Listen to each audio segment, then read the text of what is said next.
I go to avail treatment in one of the hospitals. Of this healthcare sector under the Make in India initiative, and the government is saying that the production difference which they have in their income per capita, that will be calculated, and on the basis of that a ranking will be devised.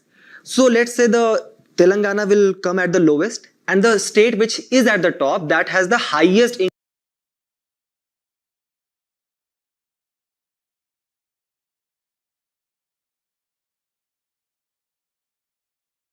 income distance from Telangana. So who will get the most tax devolution? This will be this state, right?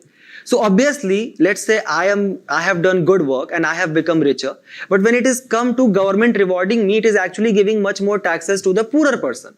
It's just like a richer son in the house whose income is being diverted to his poorer brother, and he's saying, why I'm paying at Parliament to refix the seat for SCs and STs in Lok Sabha and Legislative Assembly. Now, there is going to be a delimitation commission who is going.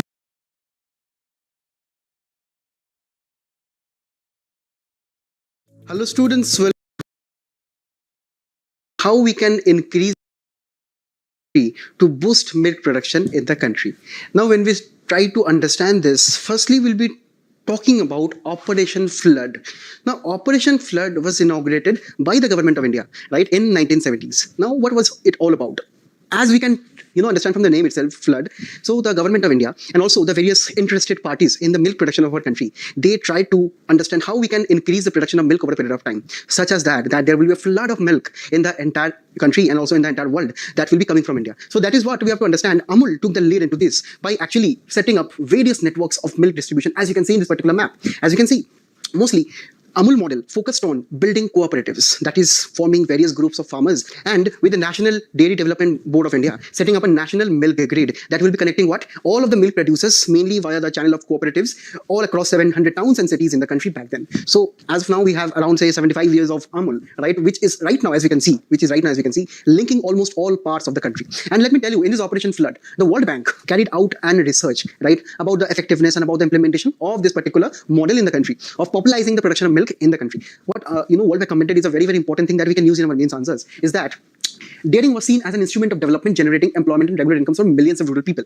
because the main objective of Operation Flood was to increase the production of milk, to bring women empowerment, because most of the livestock in the country back then and even till now are being handled by women in the rural areas and also in the semi-urban and the urban areas too. And finally, it is also to create job opportunities. So this is why Operation Flood is actually a very, very important operation, right? And also we can understand Operation Flood can be viewed as a 20-year experiment confirming the rural development vision. So there are many ways in which we can develop our rural areas, right? Through agricultural support, through livestock support. So this is why we have to understand, according to World Bank, this was actually a 20-year practice that led to rural development in various pockets of the country, as we can see here. Mainly what we can understand, the production and distribution of the milk here was concentrated in the north and the say western part of India initially, but gradually, as we can understand, over a phase-wise implementation of the Operation Flood, it led to the widespread distribution of the entire say mission all over the country. As we can see here, Operation Flood was implemented across 3 phases. Phase 1, Phase 2, Phase 3. Phase 1 was from 1970 to 81, then Phase 2 was 81 to 85, then Phase 3 was from 87 to 96. So around 20 years. That's why the World Bank is talking about 20 years of rural development vision.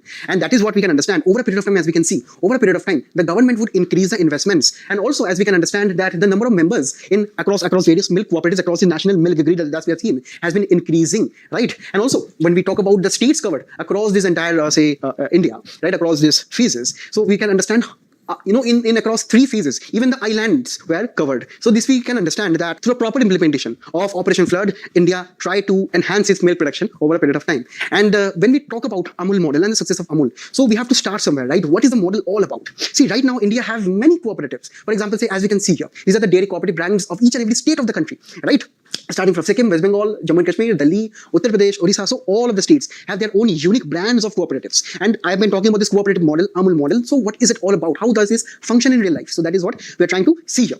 Now, when we talk about this model, we have to start from the very bottom. But at the outset, I want to, talk to you about the broader structure. So what happens is that we know that cooperative societies are established by members. So who are these members? These members are having a shared vision. In our case, is to have milk production and also to increase their own milk production at the farmer level, right, over a period of time. So what they do, they form a cooperative, they form a group, they have their own collective practices, their knowledge, their inputs that they need, right? For example, so livestock feed and so on. Say they try to collaborate and they aim to have collective growth of each and every cooperative. So we start at, say for example, the member producers, who are the basic members of the cooperatives. So they do what?